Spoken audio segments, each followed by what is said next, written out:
The surprise announcement of a meeting between President Donald Trump and Kim Jong-un inspired both hope and trepidation among North Korea's neighbors Friday. South Korean President Moon Jae-in called the decision to move ahead with a face-to-face meeting on the North's nuclear program a historic milestone and miraculous opportunity to resolve the dangerous impasse.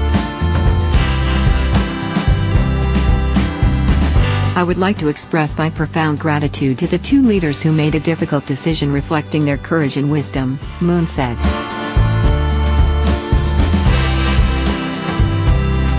The announcement followed a bitter war of words between Trump and Kim.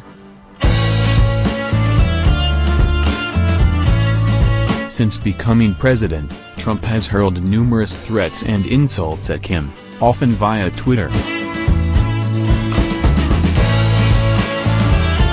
The North Korean dictator has reciprocated, calling Trump a mentally deranged U.S.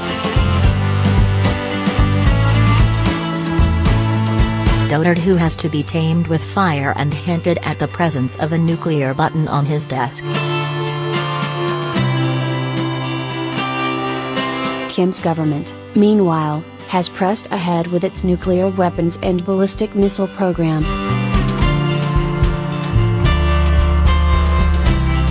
Japanese Prime Minister Shinzo Abe told reporters Friday that he had spoken with Trump on the phone, and they had agreed to continue putting maximum pressure on North Korea.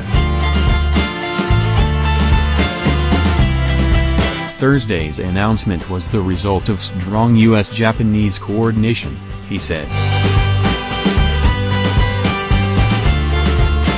There were times like this when North Korea stabbed us in the back. Abe also issued a clear note of caution. Until North Korea takes actual steps towards a complete inspection of their nuclear weapons and missiles, and their irreversible abandonment, this will not sway the absolute position of Japan and the United States that we will continue to apply the greatest amount of pressure. Aside from South Korea, Japan is most vulnerable to North Korea's nuclear program, with a number of test-fired missiles landing in the country's waters over the past few years.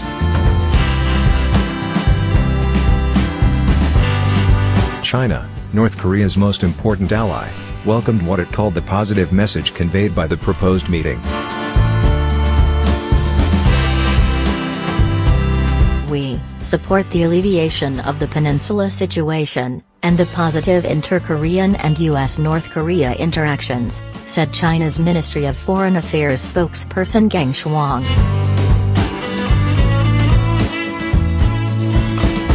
He added that China will continue to play a positive and constructive role in a political resolution to the nuclear issue, after being asked if China is willing to host the meeting.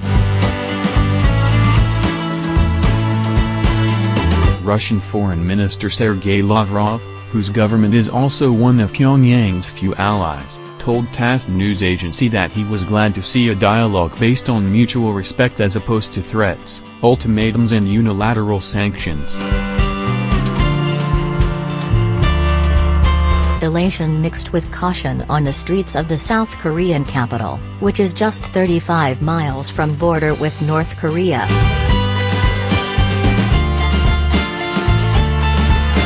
Kwang Nam, a 75-year-old Seoul resident, called it good news. Now everything is heading the right way. She added, "We cannot afford a war." College student Jong said she expects the U.S.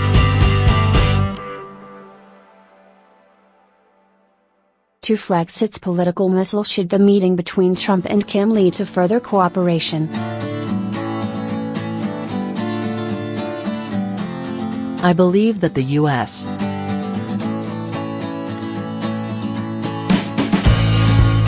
has nothing to lose from these talks, the 24-year-old said.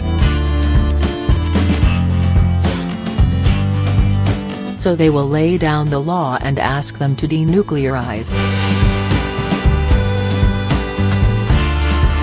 30-year-old Dr. Park Si-yoon was both wary and optimistic about the proposed meeting.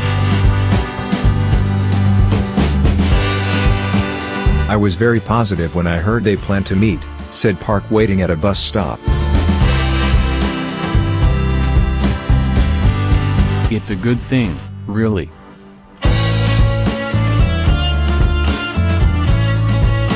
But there were times like this when North Korea stabbed us in the back. So I am a little worried as well.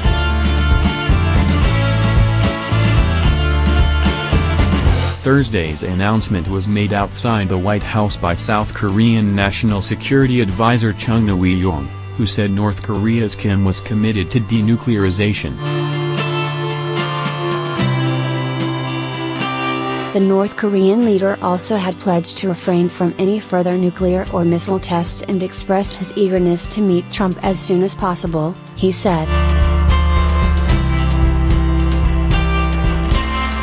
While Chung set a May deadline for the meeting, a senior administration official was more vague, telling reporters the time and place were yet to be worked out, but that the meeting will come in a matter of a couple months.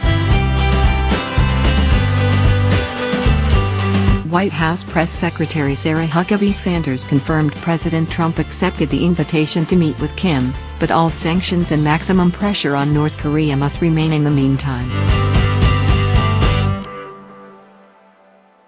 Trump took office vowing to stop North Korea from attaining a nuclear-tipped missile that could reach the U.S. mainland, a goal that Pyongyang appears on the cusp of reaching. The Defense Intelligence Agency reported to Congress this week that Kim now has 3 intercontinental ballistic missiles, 2 of which can hit the U.S. mainland.